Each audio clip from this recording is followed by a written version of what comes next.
Hi, ఈరోజు ఈ వీడియోలో నేను మీకు ఫైనాన్షియల్ ప్లానింగ్ దాని గురించి చెప్పబోతున్నాను అనమాట. అంటే జనాలు మనీ గురించి ఎలా ఫ్యూచర్లో చేసుకోవాలనే దాని మీద. అంటే ఫర్ ఎగ్జాంపుల్ మనం ఒక గోవా ట్రిప్కి వెళ్ళాలంటే ఒక 1.5 మంత్ లేదా 2 months ముందే ప్లాన్ చేసుకుంటాం. ఎలాగంటే అక్కడ రూమ్స్ ఎలా ఉంటాయి, అక్కడ ఫుడ్ ఎలా ఉంటుంది, లేదంటే ట్రావెల్ అంటే వెహికల్ ఎలా వెళ్ళాలి, ప్లేన్ వెళ్ళాలా లేకపోతే ట్రైన్ ద్వారా వెళ్ళాలా, ఇలాంటివన్నీ కూడా 1.5 ముందే ప్లాన్ చేసుకుంటున్నాం. కానీ మన లైఫ్లోకి వచ్చేసరికి ఇక్కడ అంటే మనీ మేనేజ్ సంబంధించి ఎక్కడ కూడా ప్లానింగ్ లేకుండా జస్ట్ నార్మల్గా వెళ్ళిపోతూ ఉన్నాం అనమాట. సో ఈరోజు ఈ వీడియోలో ఫుల్ డెప్త్ ఇస్తున్నాను. నేను మీ రాజశేఖర్ రెడ్డిని, ఫైనాన్షియల్ గ్రోత్ ఎక్స్పర్ట్. నేను నా ఫైనాన్షియల్ స్ట్రాటజీస్ ద్వారా 1,00,000 మందికి బై 2030 లోపల నేను రీచ్ అవ్వాలనుకుంటున్నాను. ప్రజెంట్ దాదాపుగా 5,000 పీపుల్స్కి రీచ్ అయ్యాను. ఫ్యూచర్లో డెఫినెట్గా రీచ్ అవుతాను by 2030. So financial planning strategies అంటే మెయిన్గా ఒక 7 పాయింట్స్ మీద మనం ఫోకస్ చేయాలి. సో ఫస్ట్ వచ్చేసి గోల్ బేస్డ్ ఫైనాన్షియల్ ప్లానింగ్. అంటే మనకి ఫ్యూచర్లో ఒక గోల్ని ఎలా చేసుకోవాలి అంటే for example first person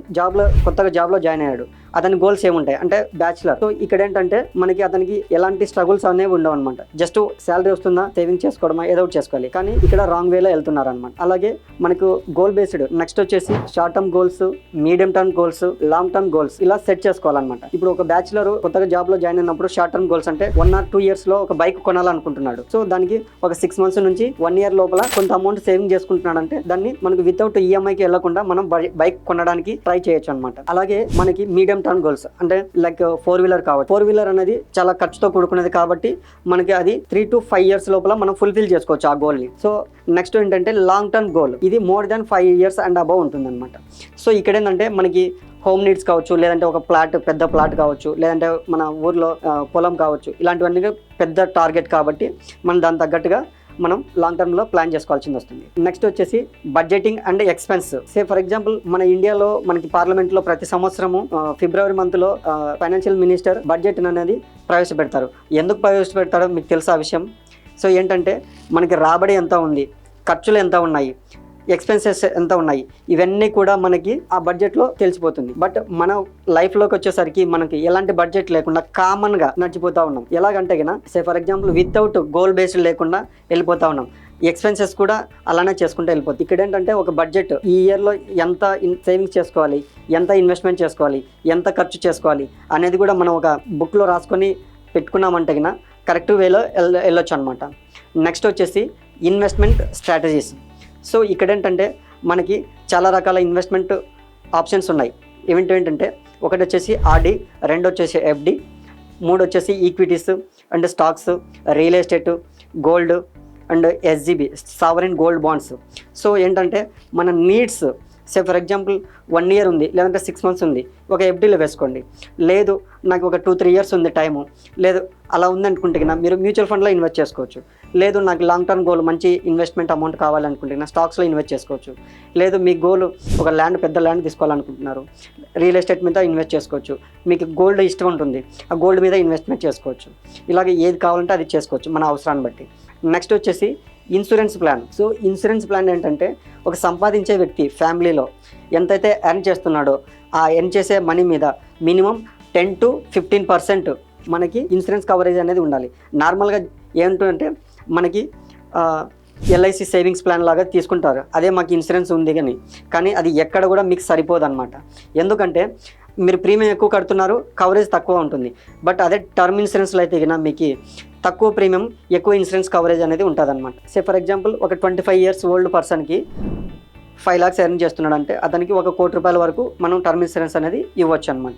so ఇక్కడ 1 కోటి రూపాయలకి సుమారుగా 20,000 రూపాయలు పర్ యానం ప్రీమియం అనేది వస్తుంది. అదే సేవింగ్ ప్లాన్లో అదే 20,000 ఇన్వెస్ట్మెంట్ చేస్తే 5 lakhs ఇన్సూరెన్స్ కవర్ మాత్రమే వస్తుంది అనమాట. ఇన్సూరెన్స్కి టర్మ్ ఇన్సూరెన్స్కి సేవింగ్ ప్లాన్కి డిఫరెన్స్ ఇది అనమాట. నెక్స్ట్ వచ్చేసి డెట్ మేనేజ్మెంట్. సో మనకి 2 types డెట్స్ ఉంటాయి. ఒకటి వచ్చేసి గుడ్ లోను, రెండోది వచ్చేసి బ్యాడ్ లోన్.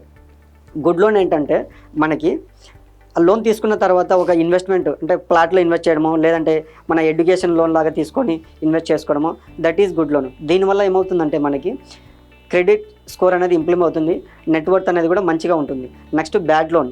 ఇదేంటంటే మనం తీసుకున్న తర్వాత ఎంజాయ్మెంట్, గ్యాంబ్లింగ్ ఇలా చేయడం వల్ల సిబిల్ స్కోర్ అనేది పడిపోతుంది. అలాగే బ్యాడ్ నెట్వర్త్ అంటే మన ఫ్రెండ్ సర్కిల్లో కూడా బ్యాడ్ ఫీలింగ్ అనేది వస్తుంది అనమాట. నెక్స్ట్ వచ్చేసి ట్యాక్స్ ప్లానింగ్. సో ఇక్కడ ట్యాక్స్ ప్లానింగ్లో మనకి ఏ ఇన్వెస్ట్మెంట్లో ఎంత ట్యాక్స్ పడుతున్నది చెప్తాను. సో ఇక్కడ ఏంటంటే మనకి short term capital gains, long term capital gains అనే రెండు ఉన్నాయన్నమాట. సో షార్ట్ టర్మ్ క్యాపిటల్ గెయిన్స్లో మనకి 1 year లోపల కొంత ఆదాయం వచ్చినప్పుడు దాని మీద 15% అనేది ట్యాక్స్ పే చేయాల్సింది వస్తుంది అనమాట. అలాగే మనకి లాంగ్ టర్మ్ క్యాపిటల్ గెయిన్స్లో 9% క్యాపిటల్ గెయిన్స్ ట్యాక్స్ అనేది పే చేయాల్సింది వస్తుంది, ఈవెన్ ద ల్యాండ్ మీదైనా సరే. Next retirement planning. మన ఇండియాలో దాదాపుగా 70% there is no retirement planning అనమాట. అంటే జనాలు రిటైర్మెంట్ గురించి ఆలోచించరు, ఎందుకంటే వాళ్ళ పిల్లల మీద డిపెండ్ అవుతారనమాట. ఇక్కడ ఏంటంటే ఒక 30% అంటే గవర్నమెంట్ ఎంప్లాయీస్ మాత్రమే రిటైర్మెంట్ అనేది ఉంది. సో ఇక్కడ ఏంటంటే మనం ఎర్నింగ్ స్టార్ట్ చేయగానే మనం రిటైర్మెంట్ ప్లాన్కి కొద్ది అమౌంట్ సైడ్ చేసేసుకున్నామంటే మనకి సమ్ టైం తర్వాత మనకి ఆ అమౌంట్ కార్పస్ అనేది చాలా హ్యూగా అనేది ఏర్పడుతుంది. Just say for example per month ఒక 25 years old person per month 2000 rupees invest చేశాడంటే 30 yearsలో అతను ఇన్వెస్ట్ చేసే అమౌంట్ 7.2 lakhs అవుతుంది. బట్ అతను 30 years తర్వాత సుమారుగా 1,10,00,000 రూపాయల దాకా రిటైర్మెంట్ కార్పస్ అనేది క్రియేట్ అవుతుంది అనమాట. సో ఈ వీడియో మీకు నచ్చినట్లయితే గిన మీ ఫ్రెండ్స్కి, ఫ్యామిలీస్కి షేర్ చేయండి. అలాగే ఇలాంటి మరెన్నో వీడియోల కోసము Rajasekhar Reddy financial growth expert ఛానల్ని సబ్స్క్రైబ్ చేయండి.